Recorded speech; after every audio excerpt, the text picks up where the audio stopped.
और उसकी सबसे पहली वजह तो ये थी कि सऊदी अरब को इस बायकॉट में सारे अरब कंट्रीज की सपोर्ट हासिल नहीं थी।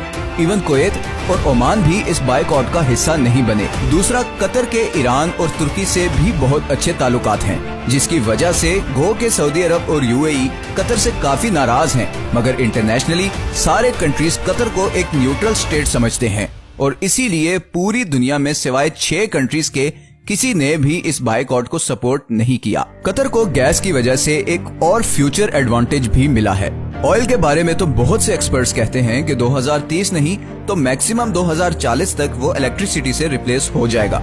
मगर गैस के बारे में ऐसी कोई प्रिडिक्शन नहीं, बल्कि उल्टा गैस की डिमांड मुसलसल बढ़ती जा रही है। अभी रिसेंट रशिया यूक्रेन वॉर में रशिया की जानिब से गैस पाइपलाइन की ब्लॉकेज के बाद कतरी गैस की डिमांड 10 गुना बढ़ गई, क्योंकि अब यूरोपियन कंट्रीज भी गैस के लिए कतर से राब्ता कर रहे हैं और ये डील कतर को और अमीर बना देगी। 2022 में कतर की एनर्जी एक्सपोर्ट्स पहले ही $100 बिलियन क्रॉस कर चुकी हैं। तो कल को जब बाकी अरब कंट्रीज ऑयल रिप्लेस होने से परेशान होंगे, वहीं कतर को इस चेंज से कोई खास फर्क नहीं पड़ेगा। अब कतर में सब कुछ अच्छा भी नहीं है और रिसेंटली वहाँ पर लेबर क्लास की कंडीशन को लेकर काफी सवाल भी उठाए गए हैं, लेकिन स्टिल कतर बाकी अरब देशों के मुकाबले में काफी ओपन स्टेट है, जहाँ मीडिया की आजादी है, इकोनॉमिक कंडीशंस बेहतर हैं और फ्यूचर प्लानिंग भी होती है।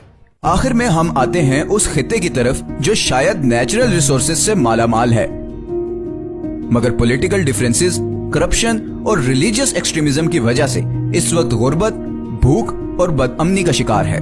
कतर की आबादी का 60% साउथ एशियंस हैं। इंडियंस, पाकिस्तानी, बांग्लादेशी और नेपाली कतरी पॉपुलेशन का सबसे बड़ा ग्रुप है। अपने देश और प्यारों से हजारों मील दूर दिन रात मेहनत करते ये लोग हर वक्त ख्वाब देखते हैं कि कब इनके अपने कंट्रीज इतने खुशहाल होंगे कि इन्हें 7 समुंदर पार इस जला देने वाली गर्मी से निजात मिले। हर वक्त सोशल मीडिया पे लड़ने वाले ये लोग बाहर की कंट्रीज में बिल्कुल मिलजुल कर रहते हैं, दुख बांटते हैं और एक दूसरे की मदद करते हैं। लेकिन जैसे ही ये वापस अपनी कंट्रीज में आते हैं तो वही पुराने पॉलिटिकल एजेंडे से मुतासिर होकर एक दूसरे को बुरा कहने और समझने लगते हैं। ना जाने ये हालात कब बदलेंगे, कब इस सब कॉन्टिनेंट के लोग ये फैसला करेंगे कि ये पॉलिटिशियंस की डर्टी पॉलिटिक्स का हिस्सा नहीं बनेंगे, इस ब्रेन वॉशिंग से बाहर निकलेंगे, दूसरों को भी इंसान समझेंगे और फाइनली ये फैसला करेंगे कि अब हमने अपने अपने कंट्रीज को उस मकाम तक लेकर जाना है जहाँ पर आज नॉर्वे और कतर है।